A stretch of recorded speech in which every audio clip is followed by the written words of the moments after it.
Voltamos, Brasil, agora com o Edu Scafon, sempre falando de assuntos muito interessantes, temas polêmicos, né? Reencarnação é um tema sempre foi polêmico, todo mundo questiona, vários filmes, né? Hollywood já fez filmes, agora novelas, e a gente fica sempre, né, perguntando, vida após a morte, ó, falando com além, tudo, né? Olha só. E são capas de revistas, né? Diversas. Investigamos a reencarnação. Já abordaram o tema, né? Que é sempre muito instigante. Volto independente, já é pesado, hein? É pesado. Independente de religião, né? A reencarnação é uma coisa que as pessoas questionam, refletem. É realmente instigante. Aí já é capa de livro, né? Livros que as pessoas podem buscar para entender mais sobre o tema. É possível provar, então, já esse livro aí? Então, na verdade, os estudiosos estão tentando, né? Existe até um estudioso que fez um trabalho em que ele constatou a impressão digital de uma pessoa que já tinha falecido numa pessoa nova que tinha reencarnado. Então, tentou estabelecer possíveis ligações entre o espírito daquela pessoa que morreu com o da nova que tinha reencarnado. E, além disso também, Nani, a gente tem pessoas que são muito parecidas, que reencarnam, é um corpo diferente, é uma vida diferente, mas ainda assim elas se parecem com a existência anterior. Eu vou pedir para ela colocar uma imagem aí que a gente vai ver isso bem claro, de um rapaz que ele foi da família Ferrari, né? Aí ele presente, Enzo Ferrari, e ele morreu em 1988. 2 meses depois nasceu o jogador que está ao lado, né, que é um jogador alemão. Então, olha como é bem parecido, como é idêntico. E os estudiosos localizaram características de personalidade que são muito próximas entre um e outro, né? É claro que não é todo espírito que reencarna que vai ser parecido. Pois é, mas daí isso abre... Como funciona a reencarnação? Isso abre para uma teoria que está tendo dentro do espiritismo, principalmente, numa das religiões que mais estudam a questão da reencarnação, embora várias outras acreditam também, né? Não é só o espiritismo. Na bruxaria se acredita, no druidismo se acredita, existe uma gama de religiosidades que acreditam. Mas assim, dentro do espiritismo se tem uma teoria que depende muito da necessidade do espírito. Tem espíritos que eles podem reencarnar na questão de meses, e tem espíritos que podem demorar anos porque precisam ficar no mundo espiritual refletindo sobre aquilo que vivenciou.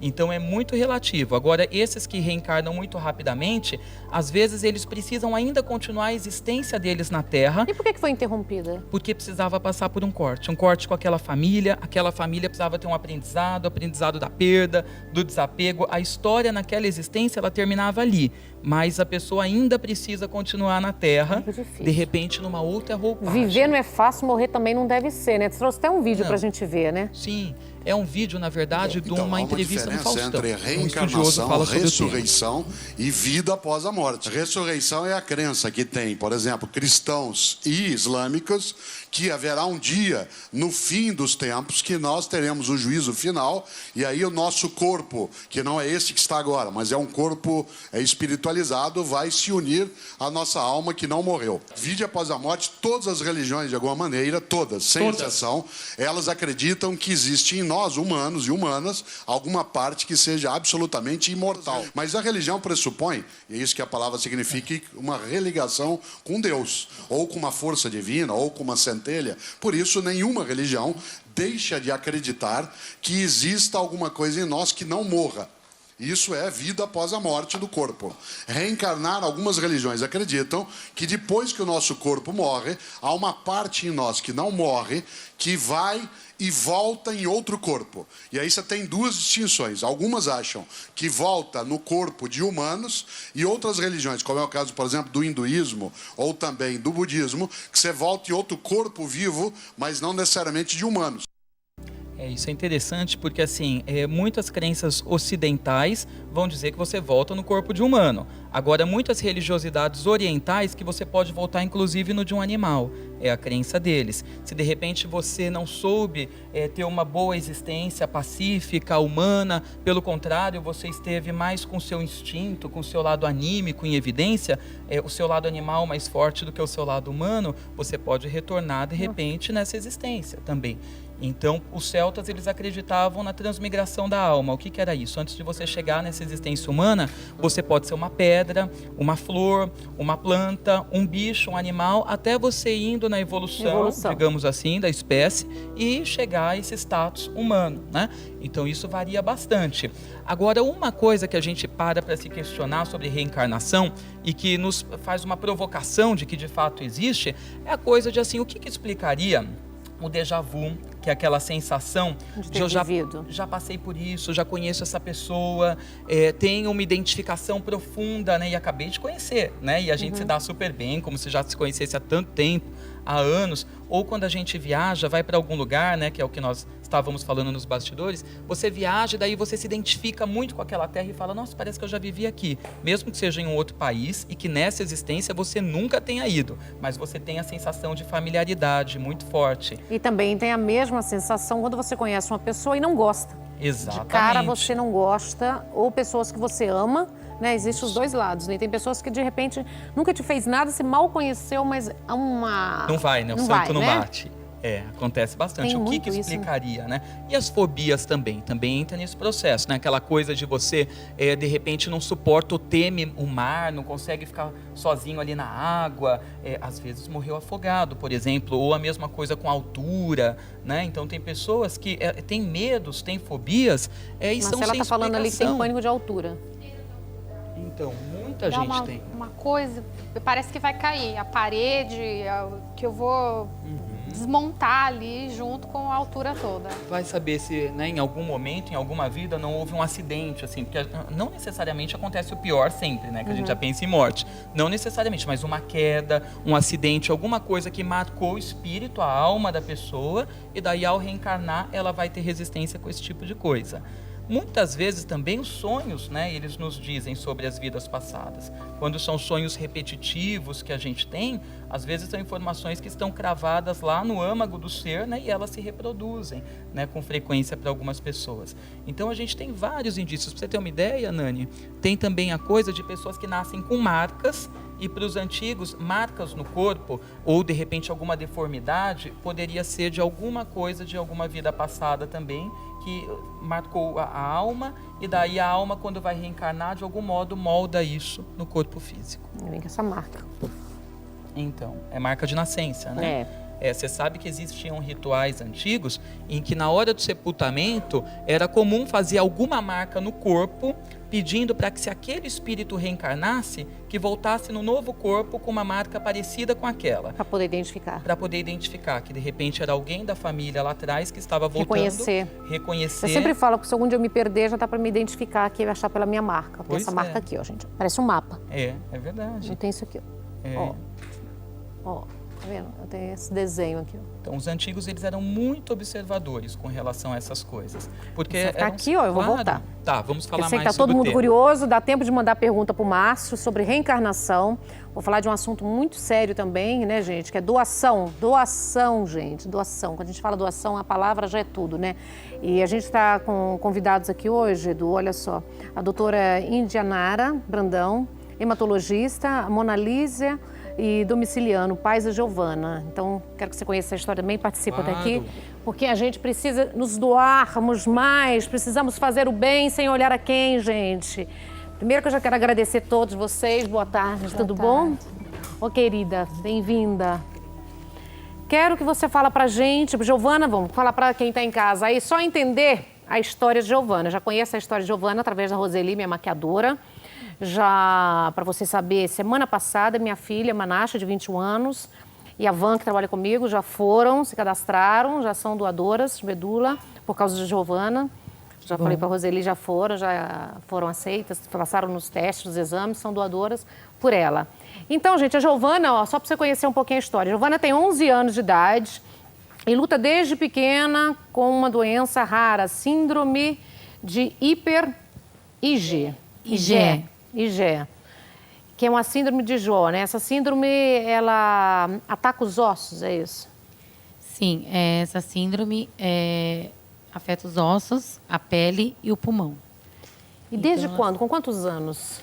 Ela começou os sintomas com 4 meses de vida. 4 meses? Já tem infecção de repetição e muitas infecções, e aí começaram a falando, tem que investigar, porque não está certo, né? Tomava antibiótico, ficava bem, depois voltava mais infecção. De urina, de pulmão, otite. E aí, com 9 meses, ela teve uma perfuração de sigmoide espontânea, que é uma perfuração de sigmoide, uma perfuração do intestino. E ela ficou muito grave na UTI. Foi desenganada mesmo pelos médicos, porque achavam que não tinham o que fazer. Mas, graças a Deus, superou, foi curada, né? E ficou bem. Só que aí continuou as infecções e aí foi onde começou a investigação. O que ela tinha, porque não era normal tantas infecção. E aí descobriu que ela tinha a síndrome de hiper-IgE. Então, o tratamento seria com antibiótico profilático e a imunoglobulina humana, que ela toma, né, de 15 em 15 dias. Então, ela ficou estável. Tinha infecção, mas estava estável.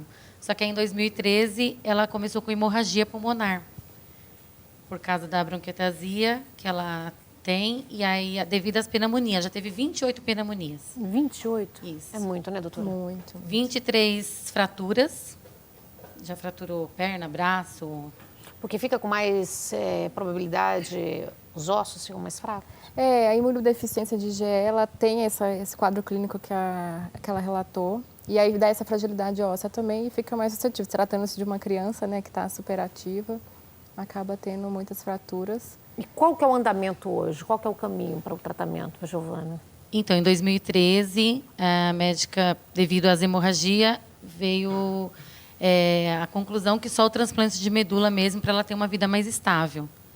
E desde quando que ela está já na fila? Desde 2013. 2013. E como funciona? Vamos falar um pouquinho da doação de medula, que eu vejo que as pessoas são muito desinformadas, entendeu? Assim, as pessoas não doam, as pessoas têm medo, doutora, Sim. as pessoas parece que...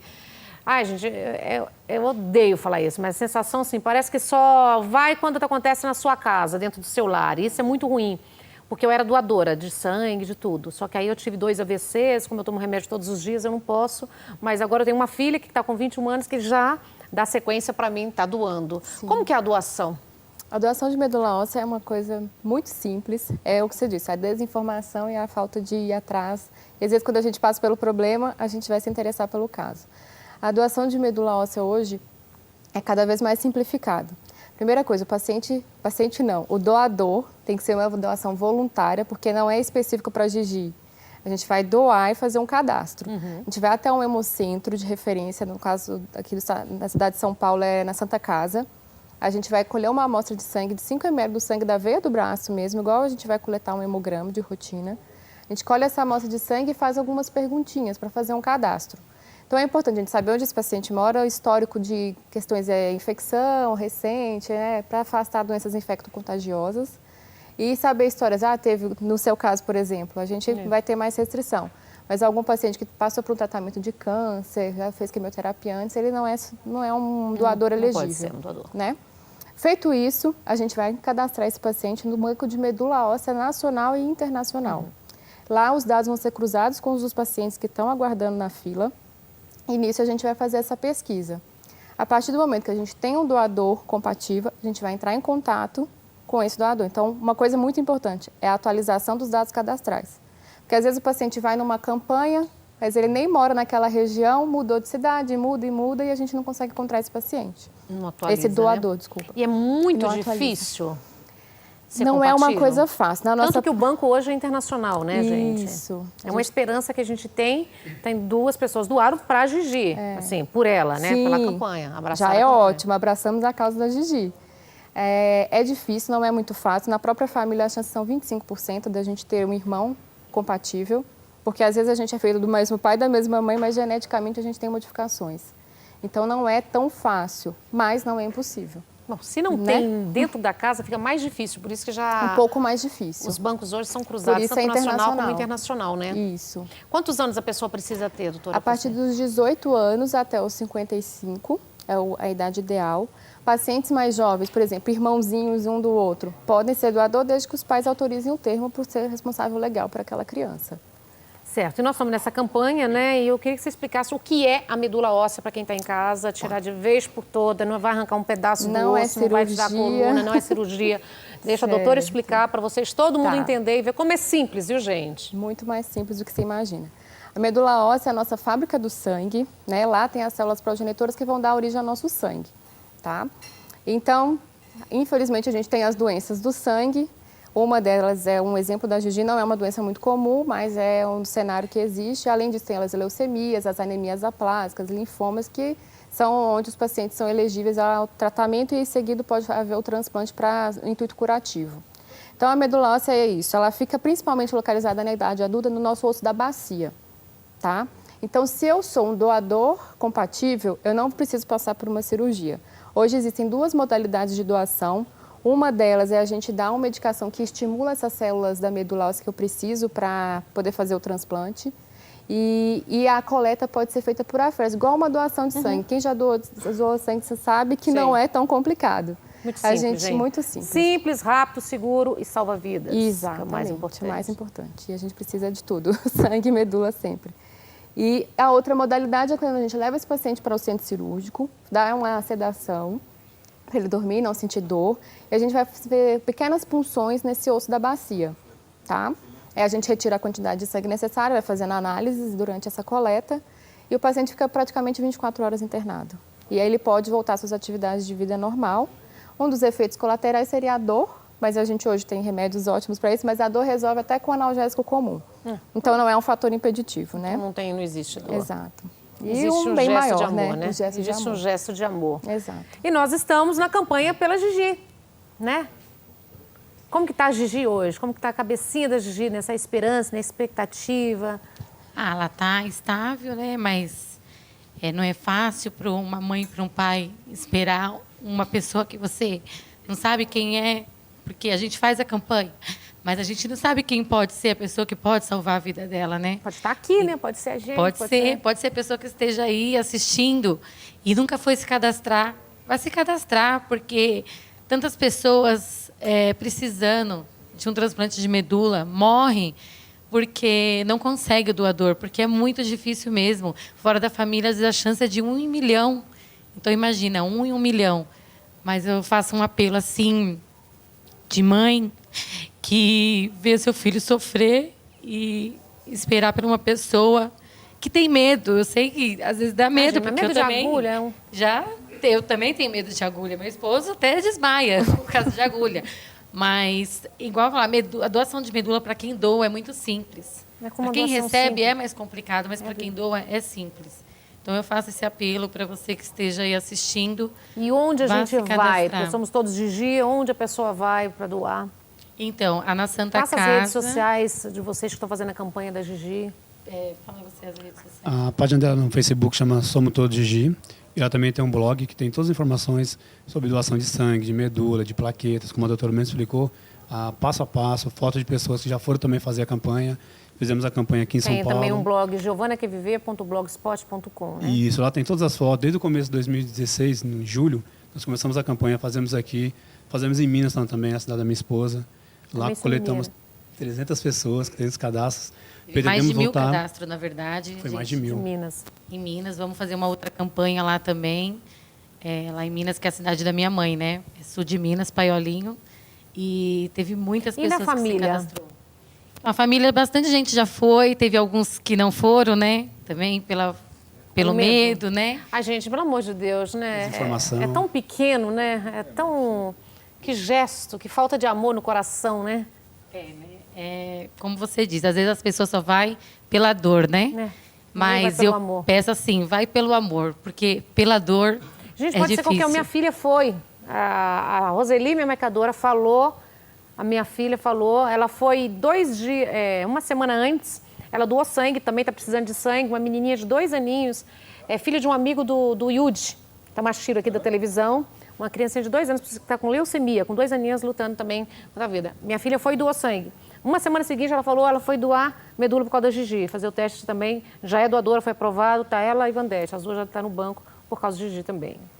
Então, vamos fazer. Então, todo mundo que precisa, por favor, te convido mais uma vez a passar as redes sociais para as pessoas, todo mundo, gente. Eu pedi todos os blogueiros aqui, meus amigos aqui, ó, Salatiel Araújo, que tem coluna social, De Olho no Ídolo, todo mundo postar também a campanha, para que as pessoas doem, viu, gente? Eu faço esse pedido a vocês para, no geral, tá? Vamos doar sangue, vamos doar medula, vamos ser doador, gente, vamos doar amor.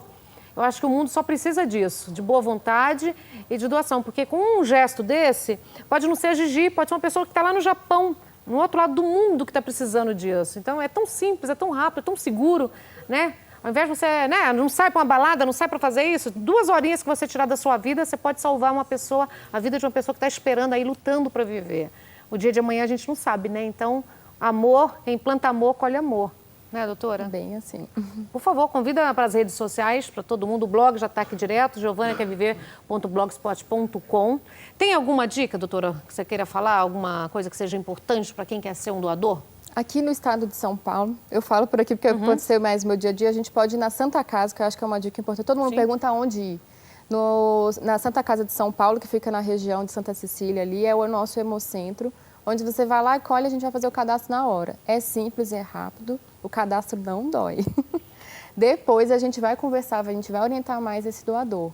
E também não dói, como eu expliquei, é uma coisa bem simples. E também tem que esperar ver, né? Se Deus abençoar, se você for compatível, né, para qualquer pessoa. Quem dera fosse como doar um sangue, né? Não, é tão simples, gente. Ai, doei tanto sangue na minha vida, doei... Hoje e faz um bem que não tem tamanho. E hoje eu não estou podendo pelo fato do remédio. Já vou conseguir mais doadores aqui. Isso. Todos os meninos aqui da televisão, aqui, eu pedi todo mundo, tudo forte, aqui podendo doar. Vamos fazer também o teste de doar. Doar sangue, doar tudo, né? Plaqueta, precisamos de tudo. Né? Porque eu acho que não adianta a gente ficar só... Pensando.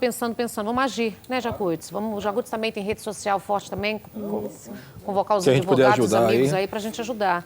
Queria muito agradecer você, falar que eu tô sensibilizada, como mãe também. Conta comigo, tá? Conta com a gente aqui da Tarde é Show, aqui na Rede Brasil. Agradeço. E vamos juntos. Como você falou, a campanha também ajuda outras pessoas, porque a campanha que a gente faz é para ajudar o mundo inteiro, né? Porque o cadastro é mundial. Edu Scafon vai fazer a campanha também nas redes dele, que é bem forte. Teve 2 pessoas compatíveis já com a campanha, lá de Minas, foi compatível com uma outra pessoa, graças a Deus, né? Mas a hora da Gi também vai chegar, o doador vai aparecer. E por isso que a gente pede para as pessoas se cadastrarem. Como a doutora falou, são 5 ml de sangue o cadastro. É tão simples, gente. São 5 ml, é menos de 10 minutos você se cadastra. Tem o Hospital São Paulo também, que faz o cadastro. Mas aonde o foco mais é na Santa Casa mesmo. Santa Casa. Onde fica a Santa Casa? Rua Marquês de Itu, 579. Marquês de Itu? 579. 579. Então, mas conta com a gente, né, Nani? Hoje nós temos o programa em revista, nós vamos falar da Quaresma e também de tudo que aconteceu no Carnaval. Mas a gente pode também falar da Gigi hoje no programa à noite, às 9 horas da noite, aqui na Rede Brasil. Né? É importante a gente fazer esse gesto de amor, né? Sim. Doutora, e sua rede social, você pode deixar? Eu não tenho uma rede social ainda, mas só procurar pelo meu nome mesmo, aí tem os locais de atendimento e tudo direitinho. Obrigada, volta mais vezes, viu? Voltarei. Eu vou para um rápido intervalo comercial, segundo a minha produtora nova, Moira, que está ali hoje trabalhando na Rede Brasil de televisão, e a gente volta já já.